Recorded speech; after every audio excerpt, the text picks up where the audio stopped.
Good morning and जय हिंद बच्चों मैं अजय कुमार वाराणसी उत्तर प्रदेश से आपके अपने चैनल नव शिक्षण पे स्वागत करता हूँ। बच्चों आज मैं लैंग्वेज टेस्ट के तहत आपको कुछ पैसेज दे के कुछ क्वेश्चंस बताने वाला हूँ जो कि नवोदय विद्यालय साथ ही साथ विद्या ज्ञान के लिए काफ़ी इंपॉर्टेंट है, क्योंकि विद्या ज्ञान प्रवेश परीक्षा में आपने देखा है कि हिंदी और अंग्रेजी दोनों में पैसेज आते हैं, ठीक है, और उसको हल करना होता है। तो आज एक आपके सामने मैं दिखा रहा हूँ कि इसको कैसे हल करना चाहिए। अब देखिए डायरेक्शंस हैं, इसको हमेशा पढ़ लेना चाहिए। There are 4 passages in this section, each passage is followed by 5। हर एक पैसेज के साथ 5 प्रश्न हैं, ठीक है, और उसमें जो ABCD दिया है उसमें से एक ही सही है, ठीक है। तो आइए अब हम लोग डायरेक्ट पैसेज पे आते हैं, फिर OMR सीट पे जो आंसर होगा उस पर हमें बढ़ना है, ठीक है। तो आइए हम पैसेज पढ़ेंगे कैसे और कैसे इन प्रश्नों को हल करेंगे मैं आपको बताने जा रहा हूँ।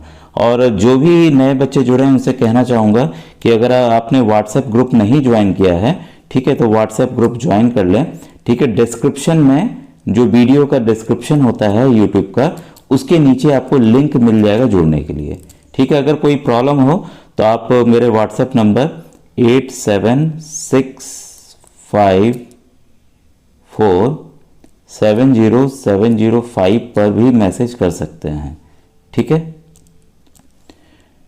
तो बच्चों आइए स्टार्ट करते हैं और आपसे बताना चाहूँगा कि मैंने ऑलरेडी विद्या ज्ञान के लास्ट 2 ईयर के पेपर्स सॉल्व करके डाले हुए हैं, और नवोदय के मैंने 25 ईयर्स के जो क्वेश्चंस अभी तक आए हुए हैं उसको भी मैंने सॉल्व करके अपने चैनल पर डाला हुआ है। तो आप उसको प्लेलिस्ट से जाकर देख सकते हैं, ठीक है बच्चों। और सब कोर्स मेरे यहाँ पे फ्री है, कोई भी पेड नहीं है।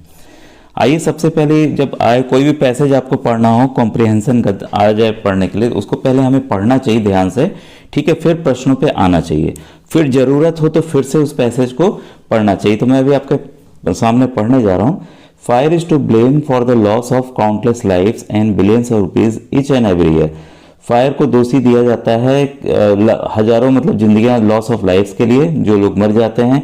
बिलियंस ऑफ रुपीज मतलब रुपए का भी काफ़ी बिलियन में मतलब बहुत ज़्यादा नुकसान होता है। ईच एंड एवरी ईयर मतलब हर एक वर्ष नुकसान होता है, ठीक है। फायर फाइटर्स उसको कहते हैं जो फायर से फाइट करते हैं, मतलब जो अग्निशमन वाले होते हैं, आग बुझाने वाले, उनको फायर फाइटर्स कहा जाता है। कहीं आग लग जाती है तो बुझाने आते हैं। Help protect people and their property from injury and damage.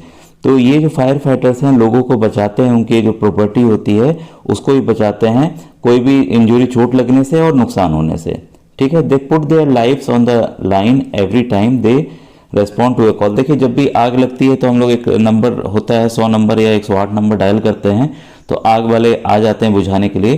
तो जब भी कॉल किया जाता है तुरंत अपनी जान जोखिम में डालकर वो आग बुझाने आ जाते हैं। फिर इसके बाद वाइल ऑन ड्यूटी, जब वो ड्यूटी पर रहते हैं, fire fighters must be ready to respond in a matter of minutes to just about any disaster that may occur.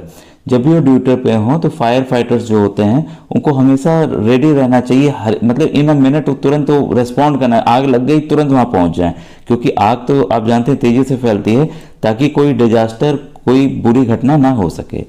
At every fire scene, अगर आप कोई भी फायर सीन देखते हैं, कहीं फायर आग लग रही है, ये superior fire officer takes command, जो सबसे बड़ा ऑफिसर होता है उसका, वो कमांड लेता है। And directs the jobs of all the people at the scene, और जो उसके नीचे के कर्मचारी रहते हैं उनको आदेश देता है कि आप इस तरह से काम करो ताकि आग जल्दी बुझ जाए। Some fireman connect the house lines to hydrants. अब देखिए आपको पता होगा जब भी गाड़ियां आती है तो ढेर सारा पानी उसमें लेके आते हैं, तो वो लोग पाइप के जरिए उसको बुझाने का प्रयास करते हैं। Other manually operate the pumps to send water to the houses, और कुछ लोग हाथ के द्वारा मतलब ऑपरेट करते हैं पंप्स को, ताकि पानी जो है पाइपों में पहुंचाया जा सके। Team of fire fighters also operate ladders use to reach distances high in the air. और कभी जो टीम होती है फायर फाइटर्स की लंबी लंबी सीढ़ियाँ लेके भी आते हैं, क्योंकि बड़े शहरों में मल्टी स्टोरी बिल्डिंग होती है, अगर उसमें आग लग गई तो कैसे होंगे, तो सीढ़ियों के जरिए ऊपर आके वो आग को बुझाते हैं। तो इस तरह से ये काम करते हैं। अब देखिए आपके सामने सवाल है, पहला सवाल है 61 वाला, which is not true about the fire fighters. देखिए जब भी बच्चों ध्यान रखिएगा, जब भी नॉट आ जाए तो आप विशेष सतर्क हो जाएंगे कि ये नॉट आ गया है, तो इसमें हमें क्या करना चाहिए, ठीक है। तो ये पूछ रहा है फायर फाइटर जो आग बुझाने वाले हैं उनके बारे में क्या सही नहीं है। दे आर ब्रेव, भाई ये तो सही है एकदम, ठीक है, वो तो भाई बहादुर होते हैं। पॉइंट है they often put their lifes in danger, मतलब वो अक्सर अपनी जो जिंदगी है डेंजर में डालते हैं, खतरे में डालते हैं, ये भी सही है। They never put their lifes in danger, अब बताइए ये आग बुझाने जा रहे हैं तो अपने लाइफ को तो भाई डेंजर में डालते ही है ना, मर भी तो सकते हैं वो लोग, तो यही वाला बच्चों ऑप्शन गलत है। दे आर हाईली ट्रेंड, हाँ उनको बहुत ट्रेनिंग दी जाती है कि कैसे आग बुझाया जाता है, तो पहले का उत्तर क्या है 61 का आपका सी है। दूसरा है a fire fighter has to prepare to extinguish a fire in, अभी आपने जस्ट पढ़ा, ध्यान दीजिएगा, जब भी देखिए अटके तो आप वापस यहाँ पे जाइए, ठीक है। अब देखिए यहाँ पर दिया है fire fighter must be ready to respond in a matter of minutes, ठीक है, यही चीज देखिए मिनट्स का यहाँ पे आ गया है। A fire fighter has to extinguish prepare to extinguish a fire in, अगर मिनटों में नहीं बुझाएंगे तो आग तो फैल जाएगी, ये नहीं कि घंटों में, दिनों में, सप्ताहों में, ये तो उत्तर होगा ही नहीं, तो उत्तर क्या होगा इसका 62 का ये, जब भी अटके तो वापस पैसेज पे आपको जाना है। 63 है fire fighter puts their lives on the lines means, मतलब जो फायर फाइटर होते हैं अपनी जिंदगी लाइन पर, लाइव्स ऑन द लाइन, इसका मतलब क्या है, इसका मतलब जस्ट मैंने ऊपर बताया था आपको कि दे put their lives in danger, अपनी जो जान को है खतरों में वो डालते हैं, तो इसका ऑप्शन क्या है 63 का सी सही है। 64 है टू ऑपरेट मैनुअली मीन्स, देखिए जो चीजें यहीं पैसे सही आती हैं तो यहाँ पर है देखिए other manually operate the pumps to send water, ठीक है, यही चीज का मतलब पूछ रहा है, ठीक है। मैनुअली का मतलब होता है हाथ द्वारा कुछ करना, ठीक है, वर्क विद देयर हैंड, तो क्लियर हो गया, इसका 64 का आंसर क्या है बी।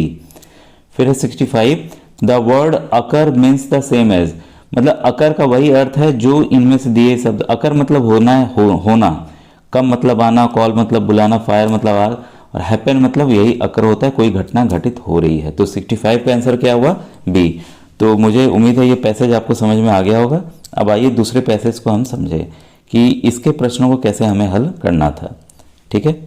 अब इसमें देखिए करना क्या है बच्चों, पैसेज हम पढ़ रहे हैं, Hema lay on her bed staring at the star stuck on the ceiling of her room,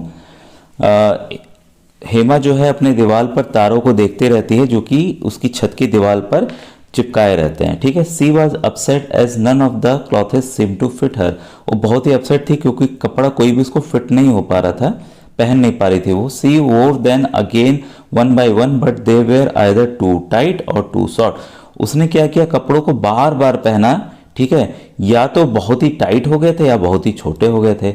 एक cupboard full of clothes and she could not wear any of them, एक अलमारी थी जो कि कपड़ों से भरी पड़ी थी और उसमें से वो कुछ भी पहन नहीं पा रही थी।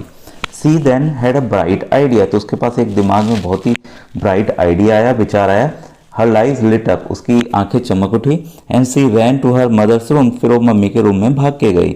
माँ आई नीड न्यू क्लॉथेस, मम्मी मुझे नए क्लॉथेस चाहिए। सी सेड, वह बोली, but only after I donate all my old clothes to charity, मैं तभी मतलब लूंगी नए कपड़े जब मैं इनको दान में दे दूं।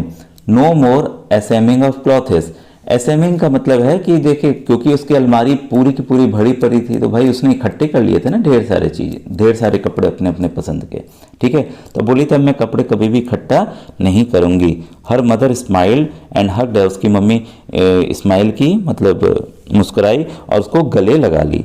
सी did have a kind daughter, और उसने महसूस किया कि उसकी जो लड़की है वो काफ़ी दयालु है, ठीक है। अब देखिए आइए प्रश्नों को किया जाए, जहां पे भी हम अटकेंगे तो वापस हमें जाना है, ध्यान दीजिएगा। इसमें क्वेश्चन 66 है, Hema lay on her bed because, Hema अपने बेड पे क्यों लेटी हुई थी। वाज टायर्ड, वह थकी हुई थी। लाइक्ड लुकिंग है, उसको तारे देखना पसंद था। Was wondering what to wear, was lazy girl, वह बहुत ही लेजी मतलब बहुत ही आलसी लड़की थी। तो क्या थी वो सोच विचार करी थी वो क्या पहने। तो 66 का आंसर क्या है सी। 67 पे आइए, she could not wear any of her clothes because, वो अपने कपड़े क्यों नहीं पहन पा रही थी। दे वेयर नॉट फैशनेबल, वो फैशनेबल नहीं थे। दे वेयर टू कलरफुल, बहुत ही रंगीन थे। She did not know what to choose, उसको समझ में नहीं आ रहा था कि क्या उसमें से पहने। नन ऑफ देम फिटेड हर, कोई भी उसको फिट नहीं हो रहा था। अभी हमने देखा ऊपर यही चीज दिया था, उसको कोई कपड़े फिट नहीं हो रहे थे। इसका ऑप्शन क्या होगा D. The synonym of the word assuming is, ध्यान रखिएगा बच्चों, सिनोनिम मतलब होता है पर्यायवाची, मतलब उसी की तरह, और यही एंटोनिम दिया रहा है तो इसका होता है विलोम, ठीक है। तो इसका ठीक उल्टा लिखना होता है। तो एसोमिक मतलब मैंने अभी जस्ट आपको बताया था कि इकट्ठा करना कोई चीज़, तो कलेक्ट करना भी वही होता है, तो इसका ऑप्शन होगा डी, ठीक है। डिस्ट्रीब्यूट मतलब बांटना होता है, शेयरिंग मतलब भी एक दूसरे से सामान को देना, शेयर करना, गिफ्टिंग मतलब किसी को गिफ्ट करना, तो इसका क्या होगा 68 का ए। अब देखिए 69 है, Hema is a greedy selfish charitable और माइजरी।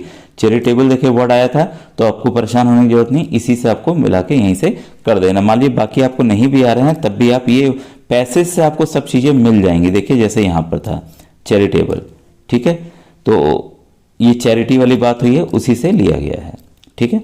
अब देखिए नंबर 70 है, the opposite of the word donate. Donate मतलब किसी को दान में देना, देना क्या होता है, ठीक है। तो डोनेट मतलब होता है गिव, किसी को देना, ठीक है।